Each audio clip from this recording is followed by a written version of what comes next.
Margarita Bijuk je s nama i s nama je Neda Gugić. Tema učenje Bruna Gruninga ili Groninga, ne Greninga. znam. Greninga? Aha, vidio sam na njemačkom, to je ono O sa 2 tačke i nisam znao kako je izgovorim, ali mislim pojmovno gađam na pravoga čovjeka. Rodio se negdje početkom prošloga vijeka. 20. Prije nego uđemo u iscijeliteljstvo, u vašu aktivnost, da kažemo ko je Margarita Bijuk. Ja sam iz Kotora, inače bavim se već ovim učenjem nekih 6-7 godina, pravnik po zanimanju. Kako ste sretošte sa učenjem toga čovjeka? Pa evo, ovo učenje je došlo prvo u Kotor, znači iz Dubrovnika je došlo, doneseno je iz Dubrovnika putem naših također prijatelja, odnosno jedna prijateljica je iz Kotora vidjela sliku Brune Greninga u Dubrovniku, u jednoj porodici koja je već duže vremena bila sa tim učenjem. I tako je jednostavno se došlo na ideju da se u stvari napravi jedno predavanje u Kotor i to je bilo otprilike negdje polovinom 2006. godine. Bruno Grening, rođen, koliko se meni čini, u Poljskoj. Jest tadašnja Poljska, sadašnja Njemačka, to je Danzig, Oliva bilo mjesto. Šta je on, Poljak ili Njemac? Njemac. Bio je tesar i radio razna zanimanja, 4. dijete u svojoj porodici i od djetinjstva je imao posebne sposobnosti, jednostavno utjecao pozitivno na ljude oko sebe. U njegovom prisustvu su ljudi jednostavno ozdravljivali. To je bilo vrijeme 1. i 2. svjetskog rata, znači kad je on živio, puno pomoći ljudima koji su tada bili unesrećeni i bolesni i tako dalje i pogođeni ratom. Poseban dar kojim se odlikovao i kako je rastao, tako se taj njegov dar sve više i više razvijao, produbljivao. Tako da je on postao javnosti poznat 1949. godine kada je u Herfordu, jednom mjestu u Njemačkoj, iscijelio jednog teško bolesnog dječaka od mišićne distrofije. To dijete tada ležalo u krevetu i sutra dan je već moglo da idu za stepenice. I njegovi roditelji su za uzvrat objavili u novine, u javnost, iz znaka zahvalnosti gospodinu Greningu i tako je on postao poznat javnosti. Jako puno ljudi se okuplja oko gospodina Greninga u svim gradovima širom Njemačke, tako da je na jednom hipodromu bilo i preko 30.000 ljudi. Iz toga vremena su poznate biblijske scene. Šta je on radio? Držao govore? Samo je držao govore, ljudi su tako iscjeljivali se.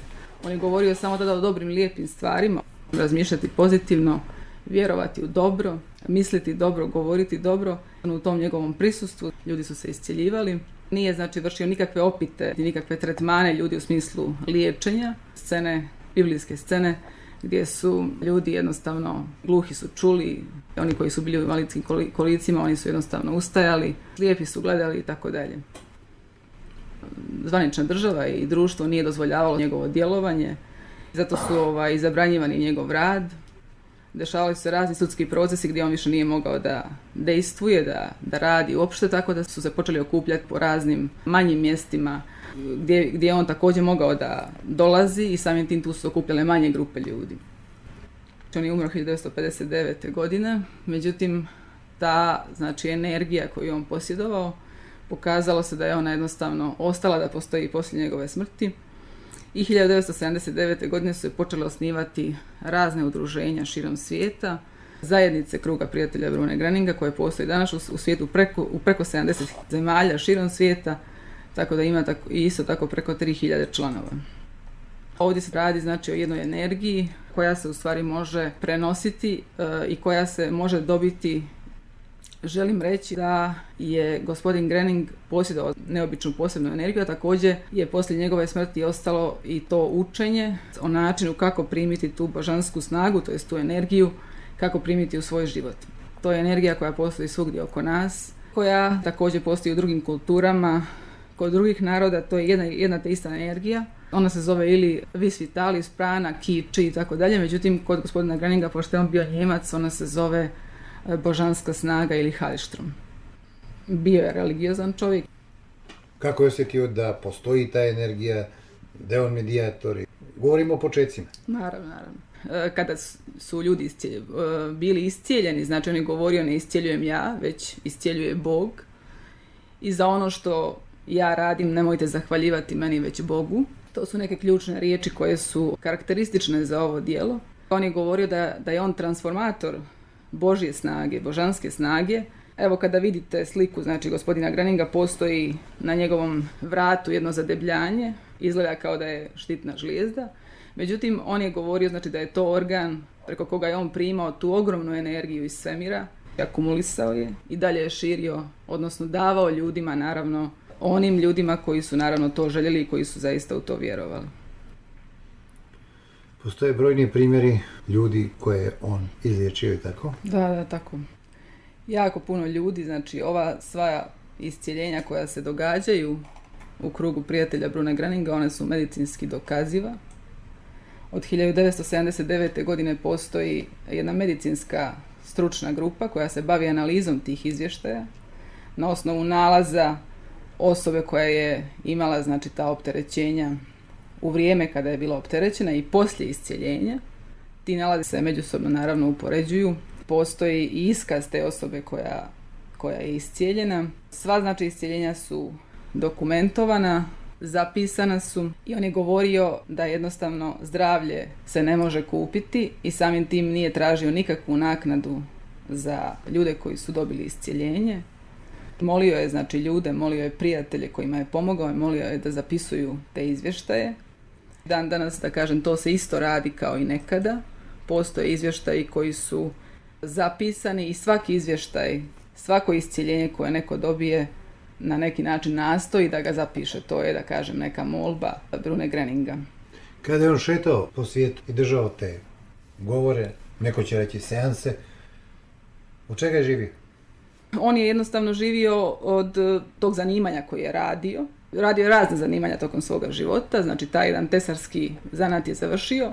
Znači obične poslove radio, znači nije bio nikakav intelektualac. Od tih poslova, tog minimuma, da kažem, je zarađivao i od toga živio. Nije naplaćivao? Nije naplaćivao nikada svoja iscijeljenja jer je govorio, znači ne zahvaljujte meni, već Bogu. To je božanska snaga učinila da dobijete iscijeljenje. Da li će neko dobiti iscijeljenje zavisi, kao u vrijeme kada je živio gospodin Grening, od svakog čovjeka ponaosob, od njegove, da kažem, otvorenosti za prijem te snage, te energije o kojoj on govori, od njegove otvorenosti i samim tim je govorio da svaki čovjek može sebi pomoći i učiniti da jednostavno dobije iscijeljenje. A on je tu da usmjeri? On je jednostavno tu da tu energiju u stvari iz svemira sprovede do ljudi koji to naravno žele. Posle njegove smrti je nastala neka praznina. Tek 10 ili više godina poslije su se počeli formirati krugovi njegovih prijatelja. Kako je došlo do sazrijevanja svijesti, do osjećaja da postoji njegova energija i poslije njega i tako? Poslije njegove smrti, 1959. godine, prijatelji koji su tada postojali oko njega, bliski saradnici, su mislili da će to djelo jednostavno da se ugasi zato što je on jednostavno fizički otišao. Postojala je neka praznina od nekih više od 10 godina. Postojali su u to vrijeme i ljudi koji su bili njegovi bliski saradnici, odnosno savremenici.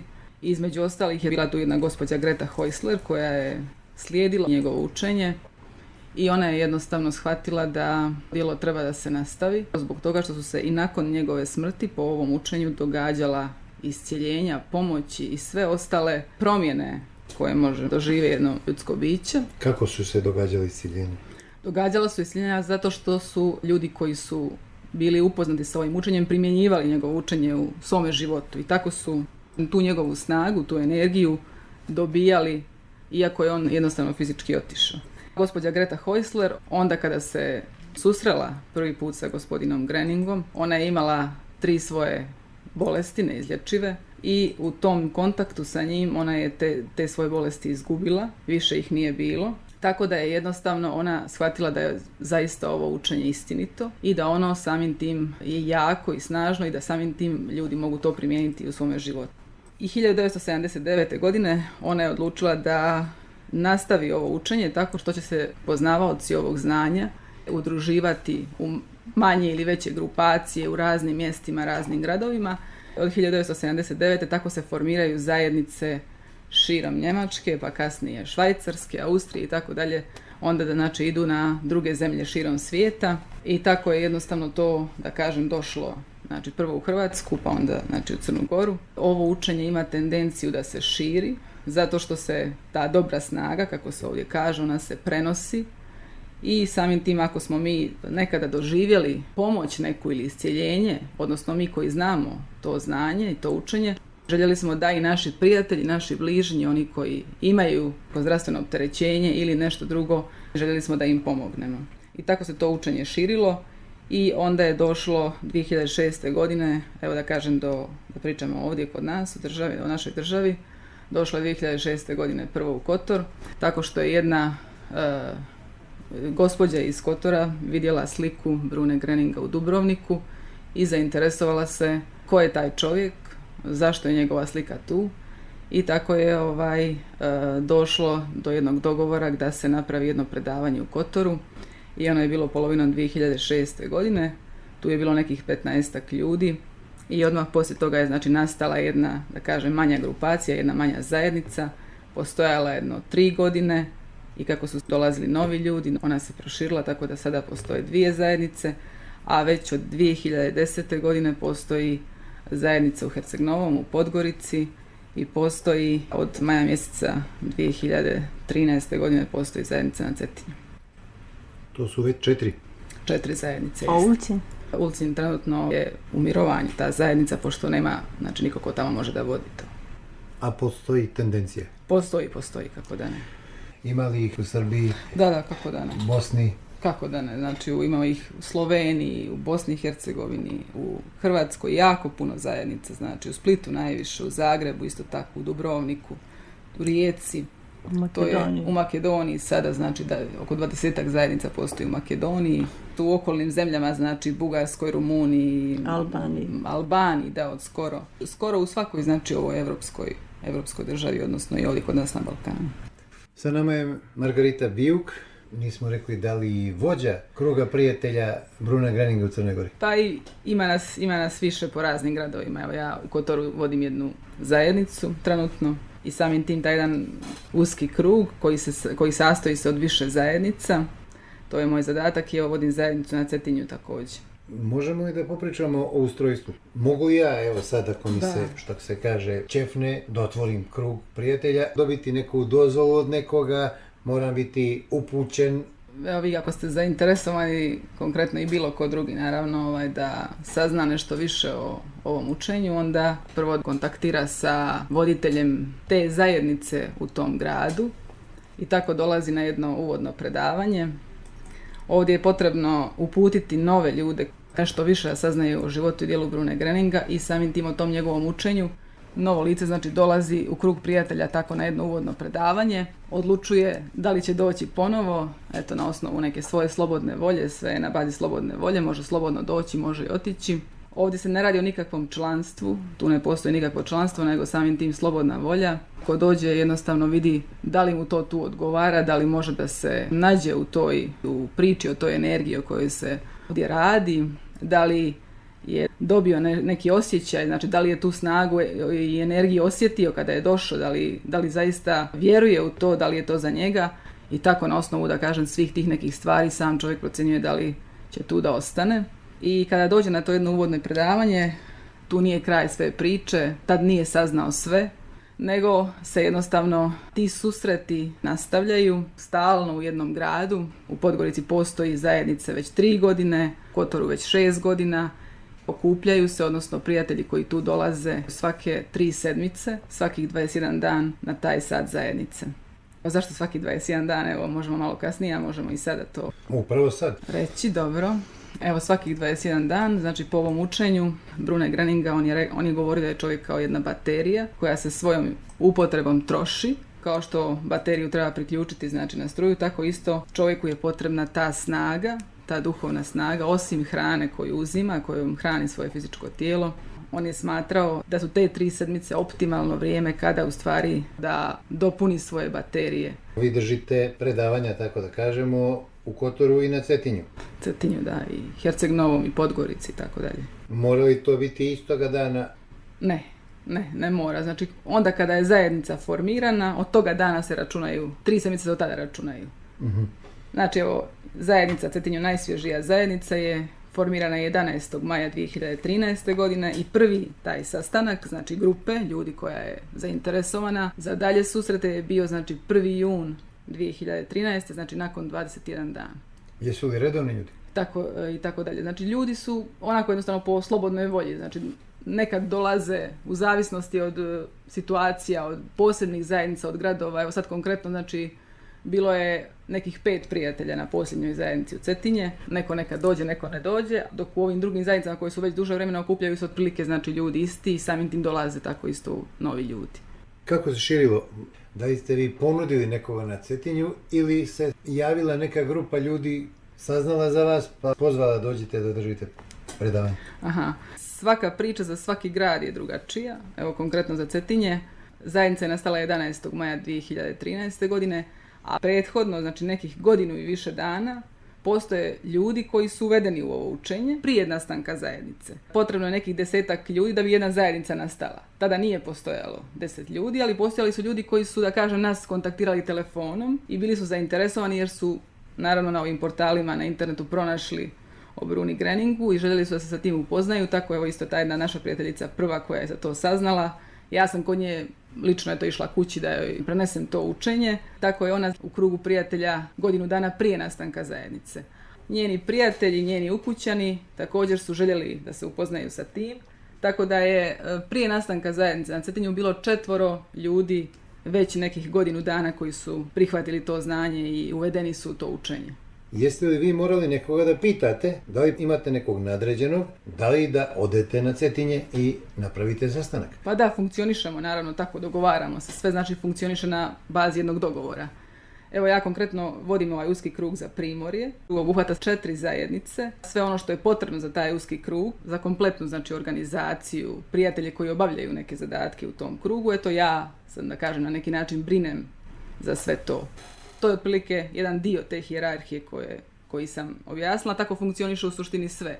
Za sve što se novo formira, potrebno je da postoje uslovi da se to formira i da postoje ljudi koji to mogu da podrže. Kada se otvorila prva filijala u Crnoj Gori? Jednostavno je učenje prenešeno. Došlo je iz Dubrovnika. Postojalo interesovanje u Kotor i onda su ovi prijatelji iz Dubrovnika željeli da to prenesu i nama. Među vama se ističu članovi prema znanju, a da li i prema nekom osjećaju? Ipak govorimo o iscijeliteljstvu. Ne, apsolutno to nema nikakve veze. Taj način primanja energije je isti. Ono što mi dobijamo kroz svoj život i kroz tu energiju je individualan, jer svako je drugačije biće, individualno biće, posebno biće i svako to doživljava na jedan poseban način. Kako to ide? Šta ljudi čuju kad dođu kod vas na prvi sat? Evo mi osim što ih poznamo sa životom i djelom Brune Greninga, upoznamo im i sa ovim učenjem, sa ovim znanjem koje je ostalo poslije njegove smrti. Kao što smo rekli na početku, znači ovdje se radi o jednoj energiji i ovaj gospodin Grening nije donio ništa novo za ovaj svijet, nego je to jedna ista energija, poznata i u drugim kulturama. On je samo nazvao jednim svojim imenom i tokom svoga života je došao intuitivno do toga znanja kako se ta energija može primijeniti u našem životu, u životu svakog čovjeka. Kako u stvari tu energiju da mi naučimo da primamo i da jednostavno se putem te energije možemo izliječiti, možemo dobiti pomoći, možemo promijeniti svoje osobine ličnosti, baš putem primanja te božanske snage, odnosno energije o kojoj govori gospodin Grening. On je govorio da u stvari čovjek treba da pripremi se za prijem te energije, da ima jedan slobodan stav tijela, da ne znači ukršta niti ruke niti noge, jer samim tim ta se onda snaga prekida, onda ne može snagu primiti i tako što će jednostavno u sljedećem položaju držati dlanove put gore, okrenute dlanove ka gore, ka nebu, jer je samim tim govorio da ako tada tako držimo dlanove, tako jedino možemo nešto primiti u svoje ruke, kao kada dobijamo poklon, tako u stvari možemo i primiti tu snagu. I onda kada smo se pripremili, fizički taj stav pripremili za prijem te snage, on je govorio također da je potrebno i samim tim pripremiti našu unutrašnjost, to jest naše duhovno biće za prijem te božanske snage. Jer ako smo znači pripremili fizičko, ali ne i duhovno, onda to znači nije potpuno. Samim tim znamo da u stvari nismo mi samo tijelo, nego smo i duša. Kada se pripremimo taj fizički stav, tada trebamo jednostavno se osloboditi svega negativnog što imamo trenutno u svojoj glavi, što smo nakupili tokom svoga života. Znači sve one tegobe i sve što nas muči, znači sve negativne misli, sve ono što postoji kao negativno u nama samima. U tom trenutku kada se u stvari, on kaže, namještamo za prijem te snage, pripremamo i svoje, znači fizičko i duhovno biće. U tom trenutku on kaže tada treba samo čovjek da potpuno misli o dobrim i lijepim stvarima, o pozitivnim stvarima. Ako znači samim tim uvijek dolaze neke loše negativne misli, ako to znači ne može da postigne, onda je također može, to su neke njegove upute sada govorim, onda jednostavno može da zamišlja neke lijepe predjele iz prirode i tako dalje ili neke lijepe slike iz svoga života kako bi u stvari zaista osjetio tu snagu koja teče. Kad smo se pripremili za prijem te snage, ono što se događa u stvari su najčešće manifestacije u našem tijelu. To može biti u vidu raznih trnaca, struje, energije koju kroz tijelo osjećamo. I on je također govorio da je to u stvari neki drugačiji osjećaj nego osjećaj koji inače imamo u svome tijelu. Također je rekao da onda kada primamo tu snagu, posmatramo što se u nama događa. Obično kada se ta snaga prima, ljudi koji je zaista osjete, onda osjete te manifestacije. To mogu biti manifestacije fizičkog tijela, ali također znači i jedna manifestacija našeg duhovnog bića. U vidu znači raznih osjećanja. Prisustvo te snage također govori i onda kada smo tužni, kada plačemo, kada se smijemo. S obzirom da je čovjek svako biće, odnosno individua je posebna, tako isto i te manifestacije koje se događaju u nama su isto tako posebne. Zašto je to potrebno? Da bi u stvari primili tu hranu koja je potrebna za naše duhovno biće i da bi jednostavno se oslobodili tih negativnih stvari koje smo nakupili tokom svoga života. Da li je to u pitanju bolest, ako je već došlo do nje, znači da li je to u pitanju neka dijagnoza koju imamo, ili samim tim razne negativne navike, negativne misli, negativna stanja naša na nekom psihofizičkom nivou. Kroz tu energiju možemo i mijenjati znači osobine svoje ličnosti. Ono što mogu da kažem da zaista ljudi kada dođu prvi put i kad se pripremaju za prijem te snage, najčešće mi to napravimo tako da zajednički manifestujemo i tako dalje. Onda obično imamo muzika iz kruga prijatelja, u stvari koju su komponovali ljudi koji su dobili razne pomoći, znači kroz ovo učenje. Ta muzika se obično pusti negdje u pozadini da bi ta snaga krenula da teče. Postoje te manifestacije najčešće na početku, a i onda kada ne postoje na početku, to ne znači da ih nema, nego jednostavno to zavisi od otvorenosti neke osobe. Najčešće tog duhovnog stava koji je možda u početku na startu nije postignut dovoljno, odnosno postoje razne prepreke, razmišljanja, misli koje dolaze i onemogućavaju tu osobu da tu snagu dobije. Na tom prvom sastanku osjetim trnce, na primjer. Šta onda? Onda ja vama kažem, osjećam nešto ili... Bruno Gröning je uvijek pitao ljude što su osjetili, ne što su mislili, nego jednostavno što su osjetili, što im se dogodilo onda kada je on govorio poslije njegove smrti. Obično kada dođu novi ljudi, pitamo ih što ste osjetili. I onda vi meni kažete, osjetio sam to i to. Neko mi kaže, jako sam se lijepo osjećao, nisam se nikada tako u životu osjećao. Znači, postoje razni iskazi postoje. Svaki iskaz koji kaže neko je u stvari iskaz koji je njegov lični, individualan i što je skroz dobro. Onda smo svjesni da je ta zaista snaga tu bila prisutna. Znači, da se zaista ta snaga putem prisustva na tom uvodnom satu mogla dobiti.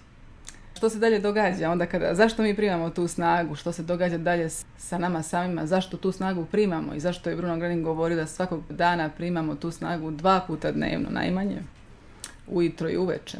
Primamo je zbog toga što je on govorio, kao što sam rekla na početku, da se čovjek stalno troši, jednostavno troši se mišljenjem, govorenjem i radom. I samim tim svakoga dana je potrebno na neki način tu snagu nadoknaditi kako bi imali zdrav život, srećan život, dobar život, kvalitetan život i kako bi samim tim svoje zdravlje sačuvali. Ponoviti 2 puta dnevno taj ritual? Jeste, taj ritual. Postoji naziv za taj ritual, pošto je on poticao sa njemačkog govornog područja, to se zove Einstellen. Einstellen ili u stvari namještanje, priprema za prijem te energije koja postoji, kako je on rekao, svugdje oko nas u svemiru, samo se trebamo pripremiti da primimo tu energiju. I onda, kada smo mi tu energiju primili, da li je to bilo prvoga puta ili kasnije kada to stalno radimo kao ritual, onda je on govorio da u stvari dolazi, kako stalno tu snagu primamo, tu energiju, naše tijelo se jednostavno čisti. Znači, čisti se naše fizičko tijelo i naše duhovno biće od svega onoga što je nagomilano tokom našeg života. Sad je to možda neobično slušalcima koji to čuju, ali zaista je to istinito. Ja sam se isto tako u to uvjerila. Nisam imala bolesti onda kad sam došla, niti nikakvu dijagnozu, ali sam shvatila da je ovo učenje, ovo znanje nije samo vezano za bolesti, nego je vezano samim tim i za cijeli naš život, za sve drugo što je nama potrebno u životu. I naš posao i financije i radost u životu, za sreću u životu, za mir svakodnevno. Postoji misao izreka gospodina Greninga koji je rekao da su samo 5% iscijeljenja kroz ovo njegovo znanje, njegovo učenje, a 95% su znači sve ostale pomoći. To su znači pomoći vezane za naš svakodnevni život, znači za naše financije, za život u porodici sa svojim ukućanima, pomoći na poslu našemu, pomoći kod traženja posla, kod izbora zanimanja, za mlade kod upisa u neku školu i tako dalje. To su te razne pomoći koje se putem ove snage mogu dobiti. A osim toga tu su i promjene nekih naših loših osobina, loših navika. Možda smo nekada na muku kako ćemo i što ćemo sa sobom. Putem ove snage možemo dobiti pomoć i za takve stvari. Da se vratimo na iscijeljenja, s obzirom da je to nešto što je najjače u argumentima zašto otići kod ljudi poput vas. Kako se to liječi? Dovedem bolesnika, kažem mu da vas sluša, vi ga postavite u položaj, treba li da misli na svoju bolest, ne misli, ili možda zajednica ima neki način da usmjeri energiju prema njemu? Da, ne postoji način zajednice da usmjeri energiju, nego jednostavno kada je ta osoba, da li ima dijagnozu, kao što ste rekli i tako dalje, ona došla znači, na to uvodno predavanje, taj uvodni sat, ona će u stvari osjetiti tu snagu koja se tu prima. Jednostavno ona je u situaciji da osjeti. Da li će osjetiti, zavisi od te osobe. Gospodin Grening je rekao, to iscjeljenje zavisi najviše od nas samih. Mi koji primamo tu energiju, da li smo zaista dovoljno otvoreni, dovoljno vjerujemo da je zaista ta energija istinita i da znači putem te energije možemo ozdraviti. Ako imate znači neku dijagnozu, ako ste bolesni, onda jednostavno molite se, to jest primajte tu snagu da bi mogli da iscijelite svoje tijelo. Da pređemo i na pomoći, znači ukoliko naučim sve to, imat ću sreće u životu, šta da kažem? Povećat će mi se plata, da Bog da bilo. Evo opet sve jednostavno zavisi, ovu snagu svakodnevno primamo u svoj život i ova snaga znači neminovno donosi promjene. To je jednostavno dobra snaga o kojoj govori gospodin Grening i zaista ako vjerujemo da ona može da nam pomogne, mi primjenjujemo u svom svakodnevnom životu. I evo ja sam isto slušala jako puno izvještaja ljudi koji su svjedočili uživo svoju znači istinitu priču i koji su dobili razne pomoći u svome životu, jednostavno do pronalaženja posla kojega dugo su čekali, dugo nisu tražili. Putem te energije dolazi red u naš život, mir, harmonija. Kao što znate, evo živimo znači, u takvom vremenu koji u stvari donosi neki nered. I ovo je znači jedan od načina, naravno, znači duhovni način da taj red postignemo. I onda kad smo taj red postigli, onda jednostavno dolaze neke dobre stvari u naš život, dešavaju se. To je nevjerovatno nešto, ali zaista je tako. Sa nama je Ine Dagogić. Ona je također u ovom krugu. Kako je krenulo, kako je upala u društvo, kako se vezala? Prvo sam čula na radio jednu obavijest, međutim taj vikend sam ja bila spriječena da prisustvujem tom nekom informativnom predavanju i srela sam svoga prijatelja Dragana na sajmu knjiga. Sam ja tražila neke knjige, nažalost na tom sajmu knjiga nije bilo ništa za duhovne literature, već ovo što se sada ratovi koji u kom ratu učestvuje, šta ja znam. Ja sam bila razočarana i on je rekao pa sigurno bi ti onda došlo na jedno predavanje uvodno koje će se održati u RVI-u, ja mislim. Centar Igalo. Da, tu smo se nas dvije srele, ona je tada vodila našu zajednicu Herceg Novom. To je bilo prije 3 godine i od tada ja sam redovni član, redovno dolazim, znači... Otišli ste na sastanak, ispružili dlanove i šta je bilo kod vas? Kako je vaše iskustvo? Pa ja znam dosta energijama s obzirom da praktikujem solarnu jogu i da sam i ranije tražila duhovno učenje, jer čovjek treba nešto više za život osim hrane, treba i duhovnu hranu, treba nešto u nekim životnim situacijama preživjeti i izdržati, a to je nemoguće u današnje vrijeme. Znači, današnji život vas sažvaka, ispljune i produži. Meni je trebalo uvijek nešto drugačije u životu, nešto više i našla sam tako, znači, hodajući tim koracima prema nečem drugom, našla sam krug prijatelja i zaista sam otkrila neke stvari o sebi. Ja nisam bila bolesna, bila sam čak ljubomorna na one koji su bili bolesni u zajednicu pa su doživjeli iscijeljenje. Pa mi je bilo nešto krivo što ja nisam bila bolesna pa sam se iscijelila. Pa ako je dobra energija, hoćete da se razbolite? Međutim, ja sam otkrila neke stvari o sebi koje su bile krive, koje su bile moje nekakve zablude i vidjela sam gdje griješim, šta mogu kod sebe popraviti, kako mogu krenuti nekim drugim putem. Znači, neki ljudi kažu da je za svađu potrebno dvoje, meni nije. Ja sam takav temperament. Dosta se toga promijenilo, znači, otvorila su mi se mnoga vrata koja sam ja prije pokušala otvoriti rukom, nogom, bombom, nemam pojma, sad se ta vrata otvaraju samo od sebe, nema ih uopšte. Znači, jednostavno nije život, lakše se živi, lakše se događaju neka čuda koja, recimo, u nekim okolnostima ne mogu ni povjerati da neke stvari mogu riješiti na tako jedan jednostavan način. Uostalom, u učenju Bruna Greninga kaže sve svoje terete dajte meni. Nemojte ih vi nositi, nosit ću ih ja jer ja to znam, a vi ne znate. I ja kad imam neko opterećenje, ja se s njim dogovorim, vidi, ja ovo ne znam riješiti, ne mogu. To mi je malo mesijanski. Ha, vjera te tvoja spasila. Vidimo da je Neda donijela jednu sličicu. Pretpostavljam da je to dotični Bruno Grening. Yes. I uveli smo Dejana Perižića koji želi da primi energiju. Rekli smo otprilike kako to biva na prvom sastanku. Ako se nekome dopadne to što je, on odlazi kući i praktikuje redovno, 2 puta dnevno i tako, da, sam za sebe. Ne. Najmanje 2 puta dnevno, znači može i više puta dnevno. Postoji u krugu prijatelja jedno preporučljivo vrijeme kada je ta snaga najjača. Zašto je najjača? Zato što se tada namještaju na prijem te snage ili pripremaju za prijem te snage najviše prijatelja u krugu prijatelja. Ujutro u 9 sati i uvečer u 9 sati, tada je ta snaga najintenzivnija. Međutim, mi, znači, po svojoj potrebi, po svom nekom ličnom osjećaju, to možemo da jednostavno dobijamo, da primamo u svako doba dana, bilo kada.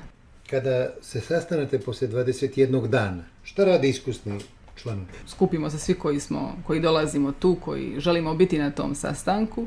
Imamo otprilike neku temu koja je centralna, govor Brune Greninga, jednu pjesmu koju pjevamo, muziku koju slušamo, to sve u stvari sadržaj jednog susreta. Također izvještaj, živi izvještaj ljudi, prijatelja koji su tu došli toga dana, znači koji imaju jednostavno neko svoje iskustvo da saopšte što su dobili putem prijema te snage. U centralnom mjestu je prijem te snage, kroz prijem te snage mi se mijenjamo i mi dobijamo razne, da kažem, stvari, poklone, darove u svome životu i tako dalje. Naša gošća Margarita Vijuk dala mi je 3 letka o kojima ćemo sad malo više. Interesantno je, svaki je zasebno tematski, pa da vidimo ovaj prvi. Za oslobađanje od droge, alkohola i lijekova. Znači i to se može postići. Da. Bruno Grening je inače rekao, znači ne postoji neiscjeljivo, znači ne postoji neiscjeljiva bolest, nego samo postoje neiscjeljivi ljudi. To je tako isto Paracelsus govorio, on je znači potvrdio tu njegovu tvrdnju. I samim tim da se kroz ovo učenje, kako je on govorio, kroz prijem ove snage, znači mogu dobiti iscjeljenja od svih znači bolesti i ovisnosti isto tako. Evo, mi znamo za ovisnost od droge, alkohola, cigareta, ali postoji jako puno ovisnosti drugih stvari od kojih se može dobiti iscjeljenje putem samo prijema ove božanske snage. Ima i primjera da se neki Crnogorac lišio potrebe za drogom i duvanom preko vas? Ima, za duvanom, za drogom, znači ne, ali za duvanom, znači kad postoje zajednice, sada ne, ali postoji znači širom, znači zemljama bivše Jugoslavije, tako jako puno ljudi koji su se oslobodili od droge konkretno. Drugi letak jeste? Da kažem klasičan letak, jedan klasičan letak za dati znači nekoj novoj osobi koja će se informisati, znači na kom postoji znači o učenju Brune Greninga uopšteno, postoji neko iscjeljenje otprilike, znači kako funkcioniše, to je običan letak. I treći je rekao ste za mlade. Treći je isto tako letak, znači za mlade. Šta to znači za mlade? Pa znači jednostavno i, da kažem, za mlade ljude posebno, zato što u krugu prijatelja ne postoje ovdje u Crnoj Gori, ali postoje uopšteno omladinske zajednice, koje isto funkcionišu kao i ove zajednice i koje se održavaju svake 3 sedmice, a isto tako postoje i dječje zajednice. Nedo, molim. Krug prijatelja dobio neku nagradu? Krug prijatelja dobio nagradu za mir od Ujedinjenih nacija, a inače, da se pohvalimo, dobio je Dalaj Lama, Papa Ivan Pavao II i Majka Tereza. Sad smo dobili i mi. To je nagrada Ujedinjenih nacija za mir. Za mir. Svaka čast. To je palica mira, 23. znači maja 2013. godine. Dodijeljena je čovjeku koji se nalazi znači u Austriji, koji vodi krug prijatelja Brune Greninga, on se zove Dieter Häusler. Tom prilikom je rečeno da u stvari iscjeljenje duhovnim putem ima dodirne tačke sa mirom u svijetu. Jer se samim tim prijem ove energije, odnosno ove naše, da kažem, želje, molitve i tako dalje, uveliko se odnose ne samo na lične stvari, nego i na društvene stvari, na državne stvari, na opšte stvari u cijelom svijetu i naravno na svjetski mir. Rekao ste ima molitvi? Da, jednostavno to je kroz te prijem snage, znači kada mi sami primamo snagu, mi tom prilikom znači možemo i da se molimo za svoje stvari, za svoje zdravlje, za dobro i tako dalje. Otprilike znači kroz prijem te snage, jer samim tim prijemom te snage dobijamo, odnosno zahtijevamo, tražimo nešto. Koliko sam shvatio, učenje nije u suprotnosti sa nijednom religijom. Da. Njeguje sve vrijednosti tradicionalnog društva, porodicu. Da. Znači učenje je, rekao je Bruno Gröning, znači učenje je došlo za sve ljude na svijetu, znači bez obzira koje su pripadnosti nacionalne, vjerske, boje kože i tako dalje, tako da ih u ovom učenju ima i budističke vjeroispovijesti, i hinduističke i tako dalje, znači svih pripadnosti, svih boja kože. Ljudi mogu doći u ovo učenje jer je ono jednostavno nezavisno, potpuno nezavisno od bilo koje religije i svaki čovjek ostaje u svojoj religiji i pri svojoj religiji. Učenje nezavisno može da praktikuje. Mimo vaših sastanaka, da li se družite? Da.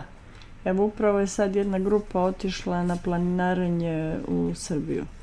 Znači razne, da kažem, sastanci, osim zajednica koje su u okviru jednih gradova, postoje znači na jednom višem nivou, regionalnom, državnom. Za sve južnoslovenske zemlje sastanci, odnosno centralno mjesto gdje se okupljamo, pravimo te sastanke većeg nivoa, višeg nivoa za više ljudi je u stvari u Zagrebu, a onda također isto u Njemačkoj gdje su isto ti centralni sastanci za cijeli svijet i samim tim sada na jednom internacionalnom skupu kruga prijatelja Brune Gröninga bilo je pripadnika više od 42 nacije širom svijeta, znači 42 zemlje, tako da postoje tu druženja i planinarenja i zasjedanja, tako se kaže, izraz koji se koristi ovdje kod nas. Postoje također jedrenja koja su ljeti, planinarenja su, evo sad postoji u Srbiji, postoji u Hrvatskoj, u Sloveniji, znači širom svijeta, svaka zemlja otprilike ima svoje planinarenje, znači još u Crnoj Gori trenutno nema.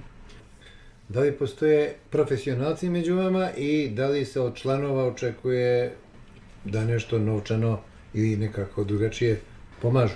Sve se ovdje događa na dobrovoljnoj osnovi. Sve ono što mi radimo i pomažemo, radimo dobrovoljno. Evo ja sada znači ovo što pomažem krugu prijatelja, odnosno za krug prijatelja, radim dobrovoljno bez ikakve znači novčane naknade.